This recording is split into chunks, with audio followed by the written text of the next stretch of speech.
Hello students, today we are going to discuss this third section of the poem Ode to the West Wind that we have been discussing so far. We have discussed the first section and the second section of the poem, in which I have told you or described to you the activities of the west wind upon the earth, as well as the activities or effects of the west wind on the clouds as well as in the air. So now we move on to the third section of this poem, wherein I will tell you about the effects or the impact of the west wind in the waters or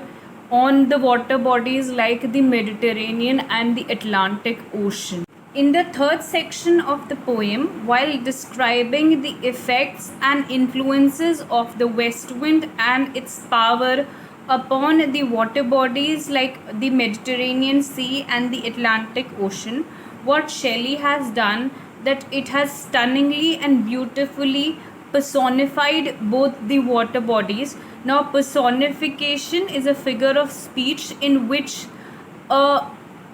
an object or an idea which does not have human like qualities is imparted with those qualities to make it more appealing to the audiences.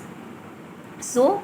in this way, in this section, to make the poem more beautiful in terms of its pictorial quality,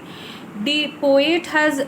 gone on and imparted the two water bodies, that is the Atlantic and the Mediterranean Sea, with human like qualities.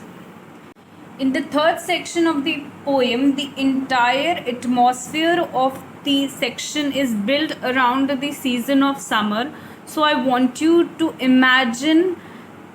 the Mediterranean being in front of your eyes during the summer season. Now, since I've already said that in this section, the poet has personified the water bodies of the Mediterranean Sea as well as the Atlantic Ocean, it appears to the poet in this particular section that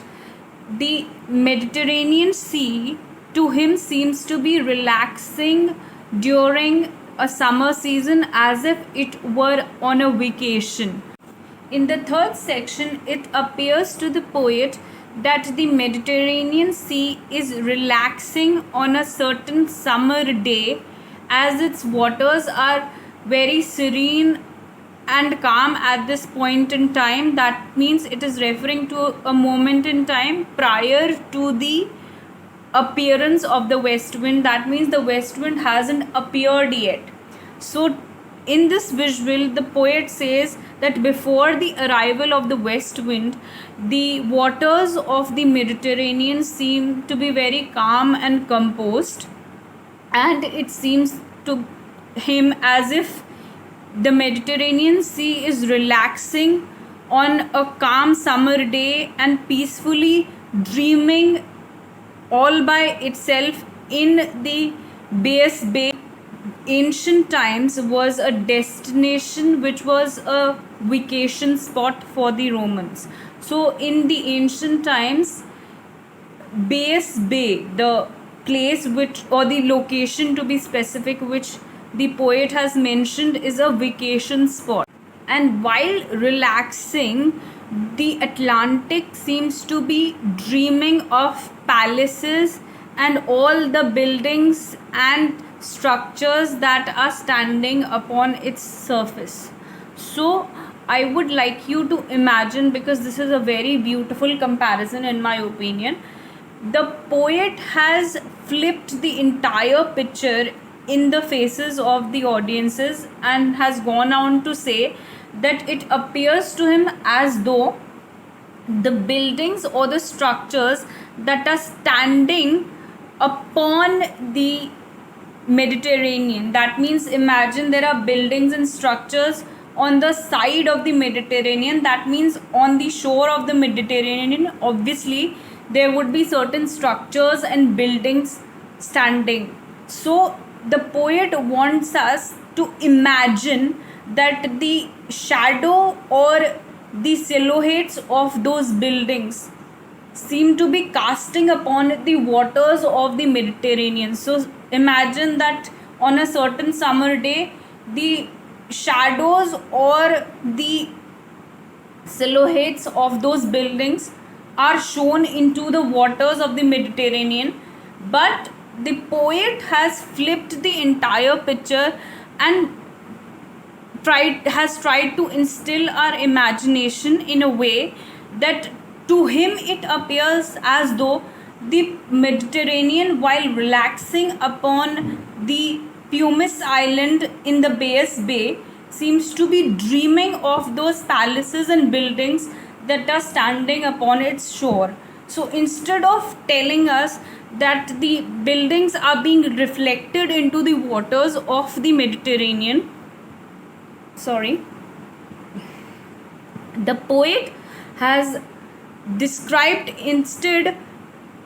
a beautiful and stunning picture wherein he says that it appears to him as though the Mediterranean itself, since he has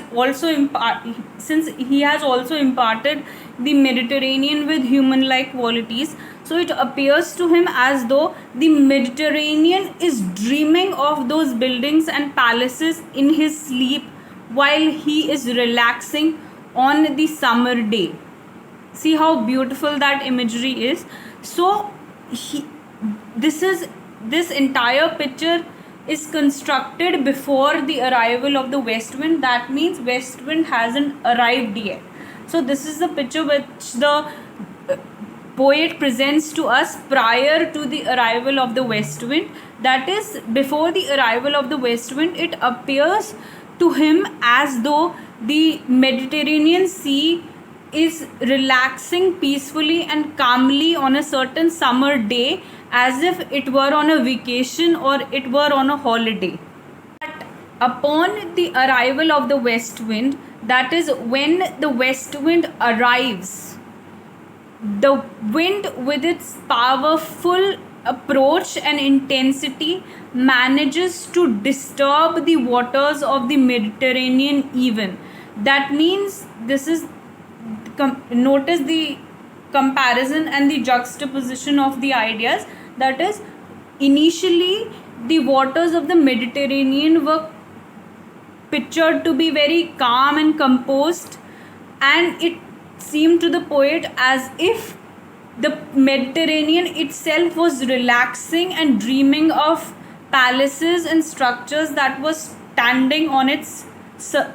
shore or surface. But when the west wind arrives, it seems to him as though with its swift and powerful blowing, like I want you to imagine the west wind coming and powerfully blowing upon the surface of the Mediterranean with such great speed and strength that it manages to disturb the calm and peaceful waters of the Mediterranean even. In that sense, the poet is trying to say that the effect and impact of the west wind and its swift and powerful blowing upon the surface of the Mediterranean Sea is so powerful that it even manages to disturb the calm and composed waters of the sea. Now, describing the impact and influence of the west wind upon the waters of the Atlantic in the same section, poet says that it appears to him as though upon hearing the approaching west wind on its surface, the Atlantic Ocean seems to break itself into chasms. That means it creates a sort of a path for west wind to pass through it. That means the